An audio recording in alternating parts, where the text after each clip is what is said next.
Welcome to all on Lata ZAZ online classes. Here we are discussing the worksheet 3 of lesson 2, that is chemical equation. రసాయన సమీకరణాలు అనే పాఠంలోని మూడవ వర్క్షీట్ని మనం ఈరోజు చెప్పుకోబోతున్నాం. So ఈ వర్క్షీట్లో మనకి మొదటి బిట్లో ప్రశ్నలు, ఒకటవది ప్రాథమిక సమీకరణాన్ని వివరించండి, రెండవది ఫార్ములా యూనిట్ని ఉదాహరణ ద్వారా వివరించండి, మూడవది ఒక రసాయన సమీకరణాన్ని ఎందుకు తుల్యం చేయాలి, నాలుగవది ఐరన్ ఆక్సైడ్ అల్యూమినియంతో చర్య పొంది ఇనుము అల్యూమినియం ఆక్సైడ్ ఏర్పడే చర్యకు సమీకరణం రాసి తుల్యం చేయండి. కాబట్టి ముందుగా మనం ఇక్కడ ప్రాథమిక సమీకరణాన్ని వివరిద్దాం. ఒకటవ ప్రశ్నకి సమాధానాన్ని చూద్దాం.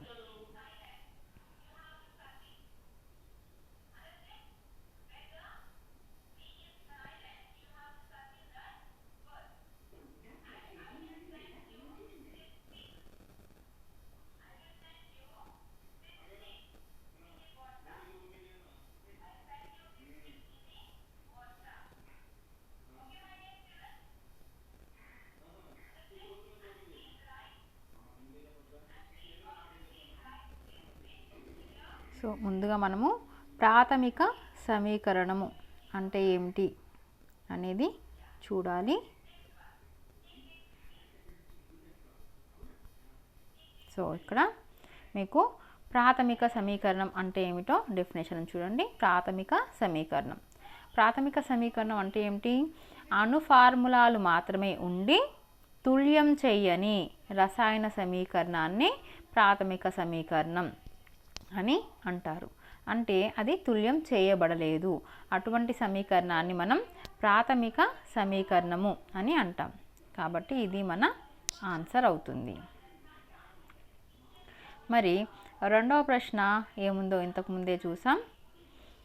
ఏమన్నాడు? ఫార్ములా యూనిట్ని ఉదాహరణ ద్వారా వివరించండి అన్నాడు. కాబట్టి మనం ఫార్ములా యూనిట్ అంటే ఏమిటో చూసుకుందాం. చూడండి, మీకు ఇక్కడ ఫార్ములా యూనిట్ అనేది కనిపిస్తుంది.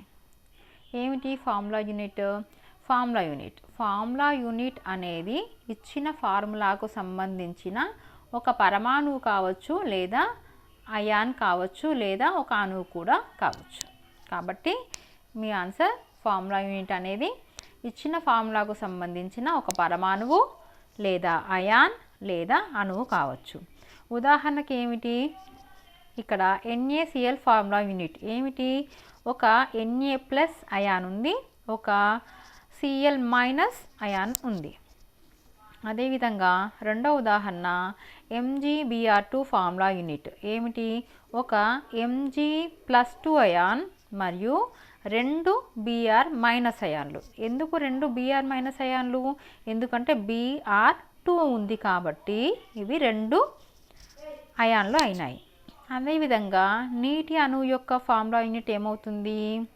ఒక H2O అణువు. ఎందుకంటే ఇది H2O ఒక అణువు కూడా మనం చెప్పుకోవచ్చు. కాబట్టి ఫార్ములా యూనిట్ అనే దాన్ని మనం అణువుల రూపంలో చెప్పొచ్చు, అయాన్ల రూపంలో చెప్పొచ్చు, లేదా పరమాణువుల రూపంలో కూడా చెప్పొచ్చు ఈ రకంగా. కాబట్టి మీ ఇక్కడ ఆన్సర్ ఇక్కడ నుంచి ఇక్కడ వరకు రాస్తే సరిపోతుంది. ఇది మీ రెండవ ప్రశ్నకి సమాధానం. ఇక మూడవ ప్రశ్న, ఒక రసాయన సమీకరణాన్ని ఎందుకు తుల్యం చేయాలి అనేది మనం ఇప్పుడు చూసుకుంటున్నాం. చూడండి, మనకి ఇక్కడ ద్రవ్య నిత్యత్వ నియమం అనే దాన్ని మనం 9వ తరగతిలోనే నేర్చుకున్నాం. దాని ప్రకారము ఒక రసాయన చర్యలో ద్రవ్యరాశి సృష్టించబడదు, నాశనం చెందదు. లేదా దీన్ని ఇంకో రకంగా చెప్పాలంటే, ఒక రసాయన చర్యలో ఏర్పడిన క్రియాజన్యాల ద్రవ్యరాశి ఆ చర్యలో పాల్గొన్న క్రియాజనకాల ద్రవ్యరాశికి సమానంగా ఉండాలి. ఒక మూలకానికి చెందిన పరమాణువు రసాయన చర్యలో పాల్గొనే అతి చిన్న కణం. ఈ పరమాణువే ద్రవ్యరాశికి కారణం. కాబట్టి చర్య జరగకముందు, చర్య జరిగిన తర్వాత మూలక పరమాణువుల సంఖ్య సమానంగా ఉండాలి. అందుకే మనం ఒక రసాయన సమీకరణాన్ని తుల్యం చేయాలి. ఎందుకు? ద్రవ్య నిత్యత్వ నియమం ప్రకారము చర్య జరగకముందు, చర్య జరిగిన తర్వాత పరమాణువుల సంఖ్య సమానంగా ఉండాలి. కాబట్టి మీరు ఇక్కడ అయిపోయిన తర్వాత చివరికి ఇక్కడ ఏం రాస్తారు? కాబట్టి మనం రసాయన సమీకరణాన్ని తుల్యం చెయ్యాలి.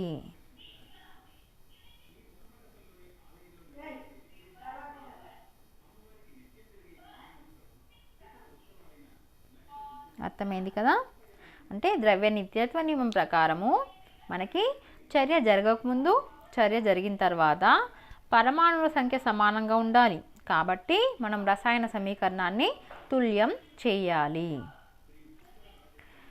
ఇక 4వ ప్రశ్న, మనకి ఇక్కడ ఒక చర్య ఇచ్చాడు. ఆ చర్య ఇచ్చి దాన్ని తుల్యం చేయమంటున్నాడు. మరి ఒక రసాయన సమీకరణాన్ని ఎలా తుల్యం చేయాలి అనేది మనం ముందుగా నేర్చుకోవాలి. అప్పుడే మనము ఎలా తుల్యం చేయగలుగుతాం అనేది నేర్చుకోగలుగుతాం. కాబట్టి ఇక్కడ చూడండి,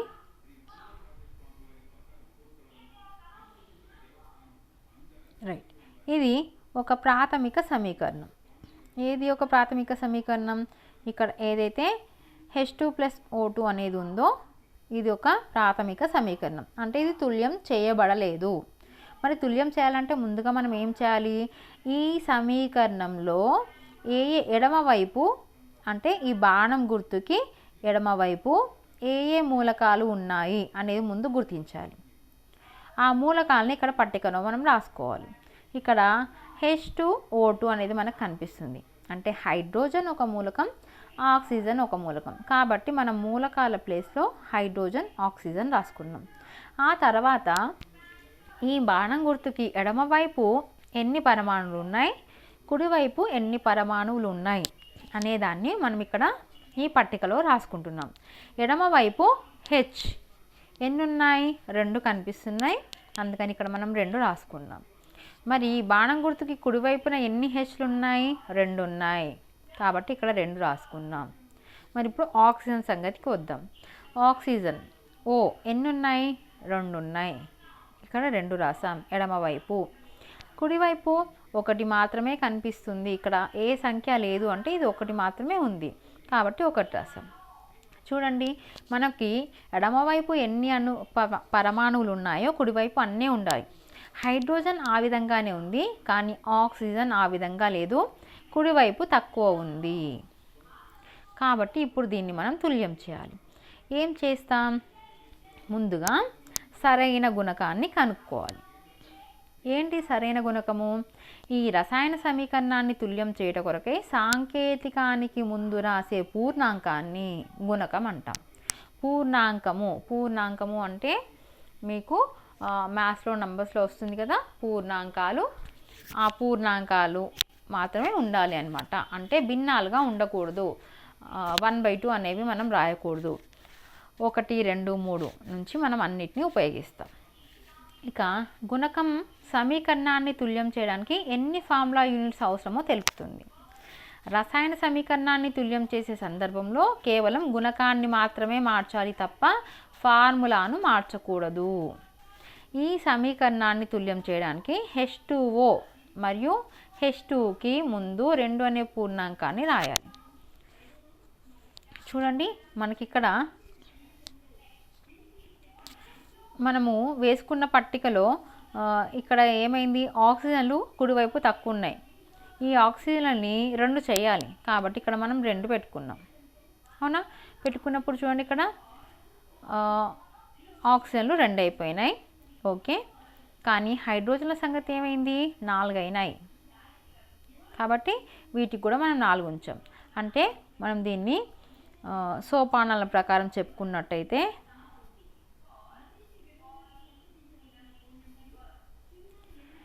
ఇక సోపానాలు దీంట్లో ఏవైతే మనం గుణకాలు తీసుకుంటున్నామో అవి కనిష్ట పూర్ణాంకాలుగా ఉండాలి. అంటే అవసరమైనంత తక్కువగా ఉండాలి, ఎక్కువగా ఉండకూడదు. అవసరమైతే అన్ని గుణకాలను ఒకే సంఖ్యచే భాగించి కనిష్ట పూర్ణాంకాలను మాత్రమే మనం ఉంచాలి. కనిష్ట అంటే అతి చిన్నవి. పై సమీకరణంలో జనకాల క్రియాజన్యాల గుణకాలు కనిష్ట పూర్ణాంకాలుగా ఉన్నాయి కాబట్టి ఎలాంటి భాగాహారం అవసరం లేదు. ఇది మన సోపానం 3. ఇందాక మనం చేసిన H2 + O2 గివ్స్ H2Oలో ముందు మనం ఏం చేసాం, మొదటి సోపానంలో పట్టిక రాసుకున్నాం. ఈ పట్టికలో హైడ్రోజన్లు ఎన్ని ఉన్నాయి, ఆక్సిజన్లు ఎన్ని ఉన్నాయి, ఎడమవైపు కుడివైపు రాసుకున్నాం. ఆ తర్వాత వీటిని ఈ గుణకాలు మార్చడానికి కనిష్ట పూర్ణాంకం ఏది అవసరమో తీసుకున్నాం. ఏం చేసాం, ఇక్కడ మనం 2ని ఉంచాం. అప్పుడు ఈ హైడ్రోజన్లు కూడా 4 అయినాయి కాబట్టి ఇటువైపు కూడా 2ని ఉంచాం. ఇది మన 3వ సోపానం అయిపోయింది. మరి ఇప్పుడు 4వ సోపానంలో ఏం చేస్తున్నాం చూడండి. సోపానం 4లో బాణం గుర్తుకు ఇరువైపులా మూలక పరమాణులన్నీ సమానంగా ఉన్నాయో లేదో సరిచూసుకోవాలి. పై సమీకరణంలో బాణం గుర్తుకు ఇరువైపులా H పరమాణుల సంఖ్య, O పరమాణుల సంఖ్య సమానంగా ఉన్నాయి. ఇప్పుడు చూడండి 2 × 2 4 హైడ్రోజన్లు ఎడమవైపు ఉన్నాయి, కుడివైపు కూడా 2 × 2 4 హైడ్రోజన్లు ఎడమవైపు ఉన్నాయి. ఆక్సిజన్లు ఎడమవైపు 2 ఉన్నాయి, కుడివైపు కూడా 2 ఉన్నాయి. ఈ 2 అనే గుణకం ఈ మొత్తానికి వర్తిస్తుంది కాబట్టి చూడండి 4 2 4 2 సరిపోయింది. కాబట్టి ఇప్పుడు ఈ సమీకరణం తుల్యమైంది అని మనం చెప్పొచ్చు. ఈ రకంగా ఇప్పుడు మనకి ఇక్కడ ఇచ్చిన సమీకరణం రాసి మనం తుల్యం చేద్దాం. ఇక్కడ ఇచ్చినది ఏమిటి, ఐరన్ ఆక్సైడ్. సో ఐరన్ ఆక్సైడ్ని మనం ఫార్ములా రాయాలి ముందుగా.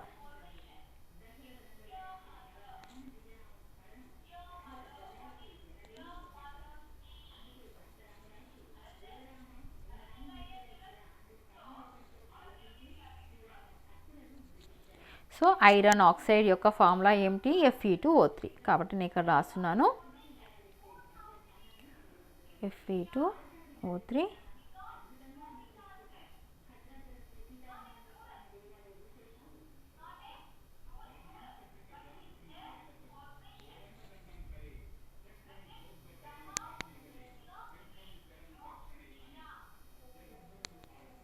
రైట్. సో మనం ఇక్కడ ప్లేస్ ఉంది, ఇక్కడ రాసుకుందాం Fe2. ఓకే కొంచెం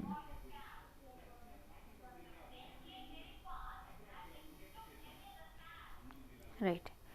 Fe2O3 ఇది ఐరన్ ఆక్సైడ్ యొక్క ఫార్ములా. ప్లస్ ఇంకేం కలుపుతున్నాం, అల్యూమినియం అంటే Al గివ్స్ వాట్ ఏమిస్తుంది, ఇనుమునిస్తుంది, అల్యూమినియం ఆక్సైడ్ని ఇస్తుంది. సో నేను ఇక్కడ నుంచి రాస్తాను, కాస్త జాగ్రత్తగా చూడండి. సో ముందుగా మనము ఐరన్ ఆక్సైడ్ Fe2O3ని తీసుకున్నాం, ప్లస్ అల్యూమినియంని కలిపాం. అప్పుడు మనకేం వచ్చింది, ఇనుము వచ్చింది అంటే Fe వచ్చింది, ప్లస్ అల్యూమినియం ఆక్సైడ్ వచ్చింది, అది Al2O3 రైట్. ఇప్పుడు మరి దీంట్లో ముందుగా మనం పట్టికలో ఏమేమి మూలకాలు ఉన్నాయి రాసుకోవాలి. ఏమేమి ఉన్నాయి, Fe ఫెర్రస్ అంటే ఐరన్, ఇనుము ఉంది, అల్యూమినియం ఉంది, అండ్ ఇంకొకటి ఏముంది, ఆక్సిజన్ కూడా ఉంది. సో ఆక్సిజన్ ఇక్కడ రాస్తున్నాను నేను. ఓకే. సో ఆక్సిజన్ ఎడమవైపు 3 ఉన్నాయి, కుడివైపు కూడా 3 ఉన్నాయి. ఫెర్రస్ ఎడమవైపు 2 ఉన్నాయి, కుడివైపు 1 ఉంది. అల్యూమినియం ఎడమవైపు 1 ఉంది, కుడివైపు 2 ఉన్నాయి. ఇక్కడ ఆక్సిజన్ల సంఖ్య సమానంగానే ఉంది కానీ చూడండి, ఆక్సిజన్ల సంఖ్య సమానంగానే ఉంది కానీ ఐరన్ అంటే Fe ఎడమవైపు 2 ఉంటే కుడివైపు 1 మాత్రమే ఉంది. కాబట్టి మనం కుడివైపు కూడా దీన్ని 2 చేయాలి. కాబట్టి ఇక్కడ నేను దీని ముందు 2 ఉంచుతున్నాను. అప్పుడు ఇది 2 అయిపోయింది. ఇప్పుడు చూడండి, అల్యూమినియం ఎడమవైపు 1 మాత్రమే ఉంది, కుడివైపు 2 ఉంది. కాబట్టి దీన్ని ఎడమవైపు 2 చేయాలి, ఇక్కడ 2 ఉంచుతున్నాను. ఇప్పుడు ఎడమవైపు ఇది కూడా 2 అయిపోయింది. ఇప్పుడు చూడండి, ఈ సమీకరణం తుల్యమైపోయింది. కాబట్టి మనం తుల్య సమీకరణం ఏది రాయాలి, Fe2O3 plus 2 Fe2O3 plus 2Al gives 2Fe plus Al2O3 ఇది మీకు తుల్యం అయిపోయింది. రైట్, ఇది తెలుగు మీడియంలో 1వ బిట్లోని 4 ప్రశ్నలకి సమాధానాలు మనం రాసుకున్నాం. ఇప్పుడు ఇవే ప్రశ్నలు మరి ఇంగ్లీష్ మీడియంలో ఏం రాయాలి, సమాధానాలు, ప్రశ్నలు ఏమిటి ఒకసారి మనం చూద్దాం.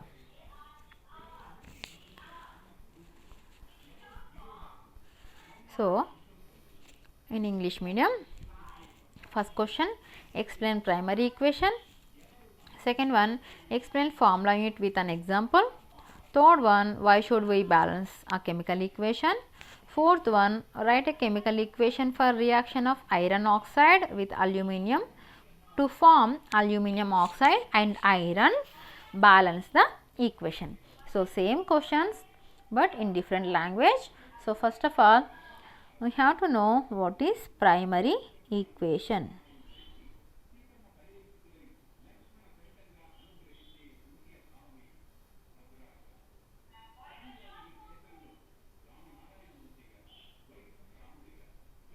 Right.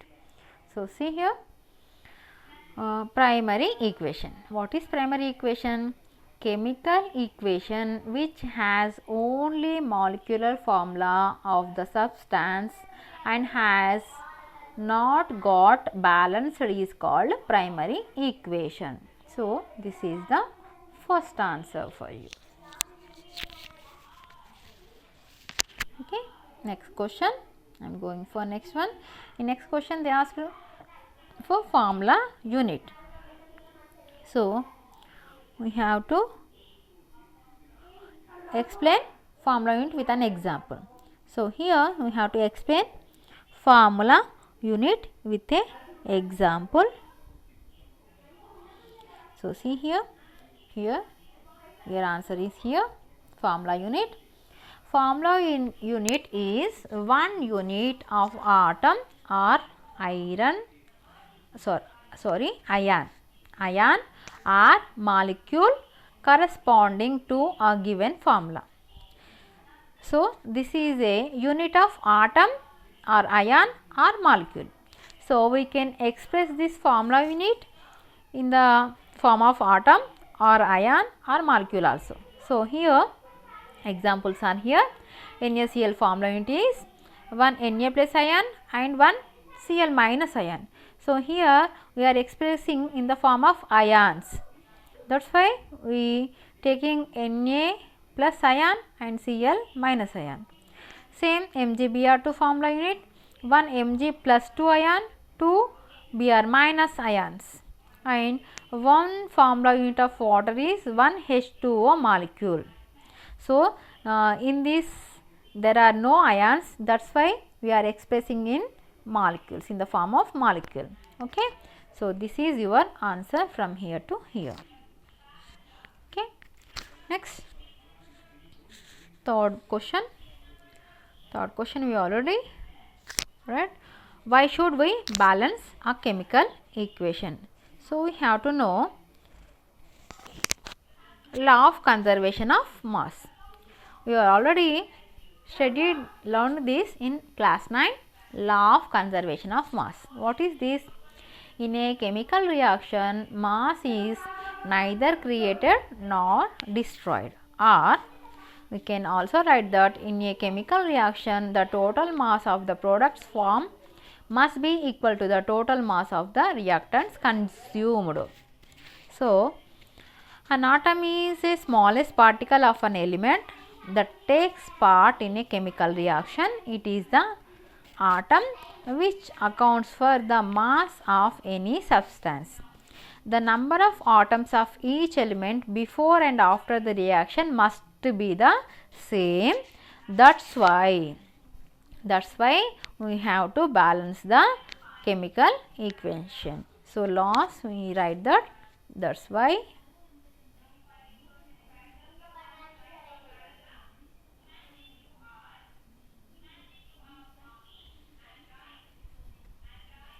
That's why we have to balance chemical equation. So this is your answer.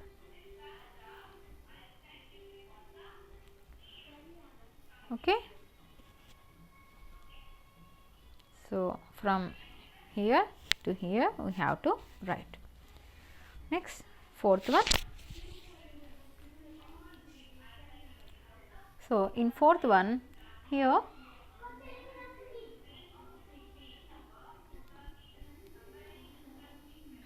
they are given a chemical equation and you have to balance that equation.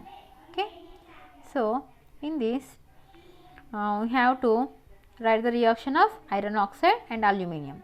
So first of all you have to write the primary equation. What is primary equation? Which we write with the formulas and not got balanced, that is called primary equation. So first of all you have to write primary equation for the reaction iron oxide with aluminium. So iron oxide formula is Fe2O3 plus aluminium formula is Al, gives aluminium oxide and iron. So aluminium oxide Al2O3 plus iron Fe. So what is first step? We learn how we have to balance equation by step. So what is step 1? Step 1 is we have to write a primary equation like this.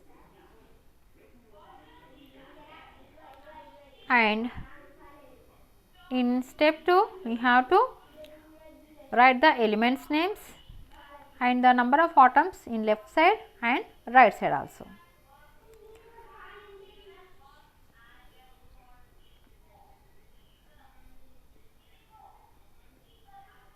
So in step 3 identify the suitable coefficient. Whole number written before formula for balancing chemical equation is called coefficient. So here a condition, that is we have to most write a whole number only. Whole number means which are from 0 to infinity, those are called whole numbers. Coefficient indicates number of formula units required to balance the equation. During balancing a chemical equation only coefficient should be changed but not the formulas. To balance this equation a coefficient 2 is written before H2O and H2. So here we write 2 here and also 2 here. So this is the step 2. And what is step 3? See here, this is step 3. Coefficient should be the smallest possible whole numbers. So compulsory this will be smallest.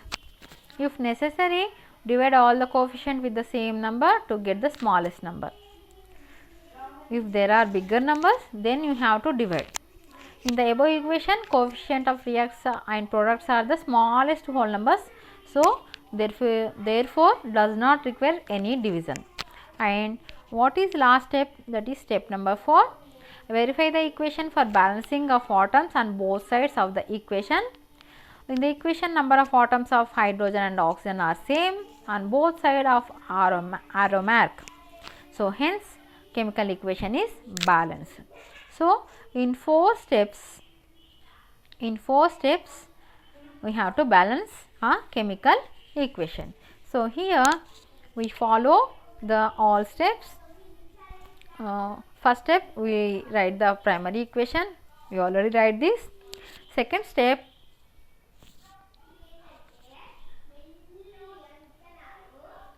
what is second step? Yes, we have to write a box here.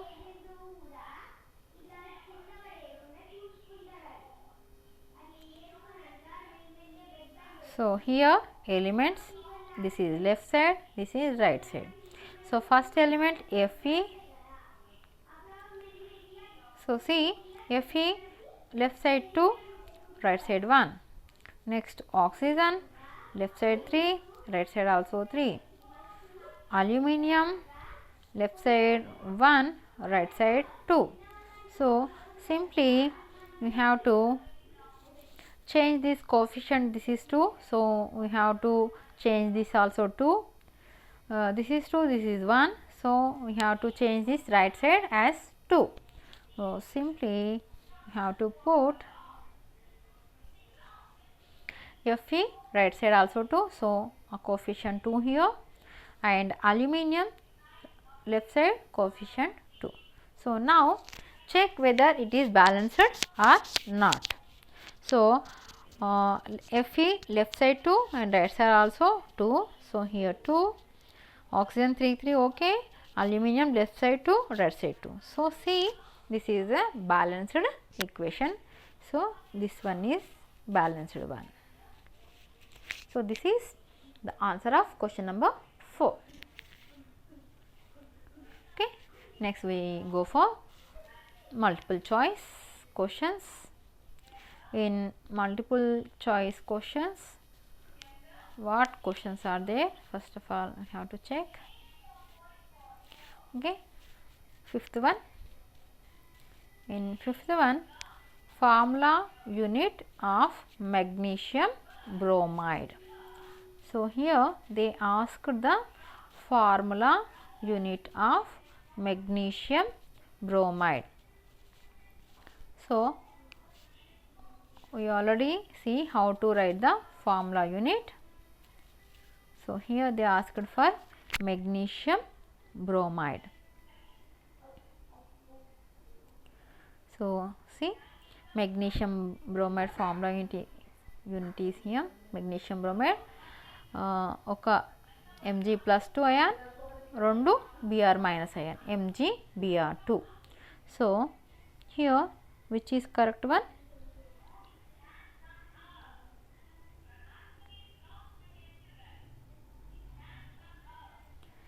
So, MgBr2, but there is, I think there is no answer. Just we check for Telugu one. Yes, same question Telugulo kuda మనకు తెలుగులో కూడా ఏం ఇచ్చాడు, magnesium bromide యొక్క formula unit అడిగాడు. MgBr NaCl Mg+2 Br- Na+Cl-. So మనకి formula యూనిట్లో MgBr2 చూడండి, MgBr2. So Mg+2 and Br-, Mg+2 Br-. So Mg+2 Br- ఎక్కడ ఉంది, Mg+2 Br-, yes. So in option B, in option C, Mg+2 Br- is there. So option C is correct. In Telugu also option C. See, so in Telugu also option C. So next question, go for sixth one. Na2SO4 plus BlCl2 gives BaSO4 plus NaCl. పై సమీకరణం తుల్యం చేయడానికి NaClనకు అవసరమయ్యే గుణకం ఎంత అని అడుగుతున్నాడు. So NaClని మనం తుల్యం చేయాలి అంటే NaCl ఈ రెండింటిని కూడా తుల్యం చేయాలి. మరి ఇక్కడ Na2 అని ఉంది అంటే ఎన్ని మనకి ఎన్ని కావాలి, 2 కావాలి. Cl కూడా ఎన్ని కావాలి, 2 కావాలి. అంటే ఇక్కడ మనము 2 ఉంచితే ఈ NaCl అనేది తుల్యం అవుతుంది. కాబట్టి 2 అనేది కరెక్ట్ ఆప్షన్, కాబట్టి 2 అనేది Bలో ఉంది, కాబట్టి B అనేది correct option for sixth one. So English medium question also same question. Na2SO4 BaCl2 gives BaSO4 plus NaCl. Coefficient required for NaCl for balancing equation is. So here Na2Cl2. So to balance NaCl you have to put 2 here. So 2 is correct option. So 2 in B is there. So B is correct option for sixth one. Next seventh one. Identify the balanced equation. So in this, which one are a balanced equation we have to find out. Here CaO plus H2O gives CaOH2. So first of all, calculate in left side and right side. Left side Ca, oxygen, calcium, oxygen and hydrogen are there. So left side calcium 1, right side also 1. Oxygen left side 2. See here carefully, here there is 1 oxygen and here also there is 1 oxygen, so total 2 oxygens. So right side also 2 oxygens, hydrogens left side 2, right side also 2. See, this is OH2, so these 2 oxygens 2 and hydrogens also 2. So this is a balanced one. So first one is balanced one. So we will go for next one, that is H2 plus O2 gives H2O. In this there is hydrogen and oxygen. Left side hydrogens are 2, right side 2.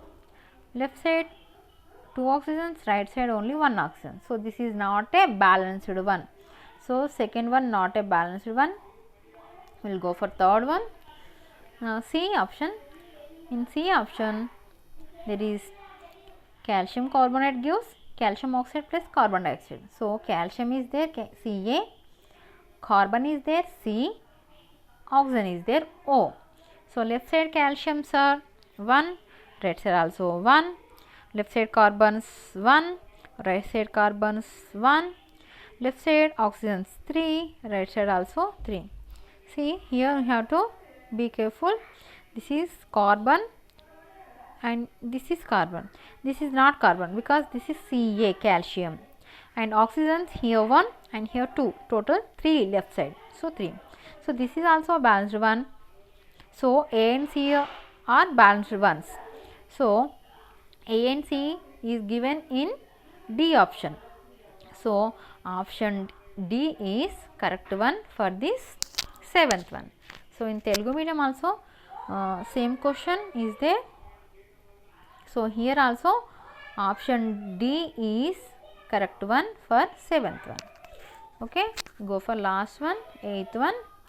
So in 8th one కింది వాణిలో తుల్య రసాయన సమీకరణం కానిది ఏది అని అడిగాడు.